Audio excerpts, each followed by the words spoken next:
Hindi ko po bubuwagin yung association, pero magtatatag po kami ng instead of association corporation, gagawin po namin cooperative sa pag-usapan namin ni Sir Herbert.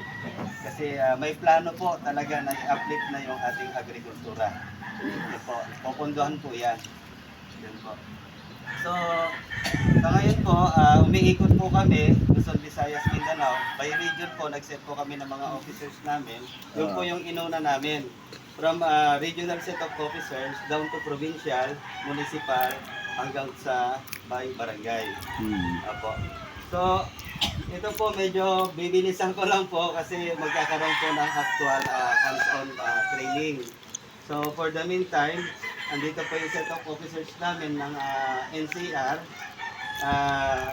Hindi pa properly oriented.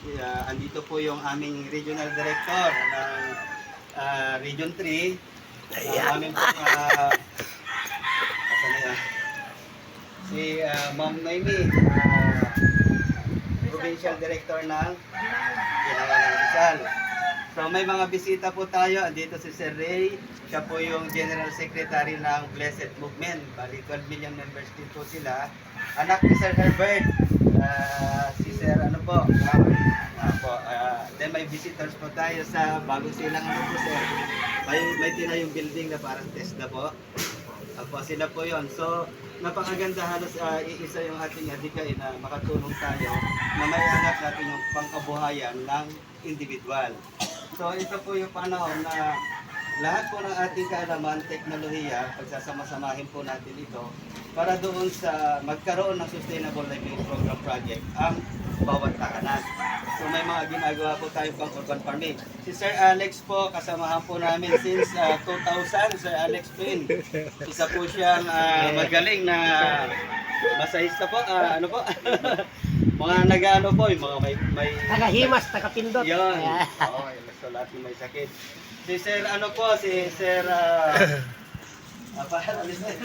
Rod. Si Sir Rod, malaking company po ang hawak ni Sir Rod. Meron po silang ang pinaka-company po nila sa in Isabela. At sila po yung nagbibigay ng support yan sa agrikultura pag nangangailangan po ng mga makinarya. Sumusuport po sila. Any makinarya po sa pang-agricultura, sumusuport po sila. Pwede nilang maging sa organic fertilizer. So dito po kasi talagang bubuhayin na po natin yung ating kalupaan na maibalik sa dati. Sa ngayon po kasi sira na yung ating kalupaan dito sa mga synthetic na ginagamit natin ang ating mga farmers. Kahit anong gawin hindi umaasenso dahil dun po sa unang-una yung pan na kailangan nila. Ikalawa po yung pamamaraan ng kanilang pagtatanim. Nandun po tayo sa makaluma. Huling-huli na po ang ating bansa. So, ito po, introduce ko lang po sa inyo ang Maharlika Organic Food Producers and Farmers Association. Ang pinaka-main vision po dito is i-uplift nga po ang Organic Agricultural Program Project. Nagsimula po kami sa mushroom industry. Kami nila Sir, namatay lang yung isang kasamahan namin which is agriculturist po yun na kasama ko nagtuturo before sa Negro Eskwela. Then, hindi pa binubuo yung samahan, nag-conduct na po kami ng mga seminar. Kami po yung mga kinakatakutan ng ibang mentor. Kasi honest to goodness, dito po sa complete seminars regarding sa mushroom propagation, pinakamababang singil po, 10,000 hanggang 3,500. Ano po, Sir Alex? Pero sa amin, kami yung nag-conduct ng seminar noon na nireveal namin yung lahat ng sikreto. Hindi po kami yung mga nakatago sa dekahon na kaalaman. Kami po yung continuous learning dito po sa industriya ng mushroom propagation. In-start namin to kasi mababa lang po yung ROI pero malaki po yung income.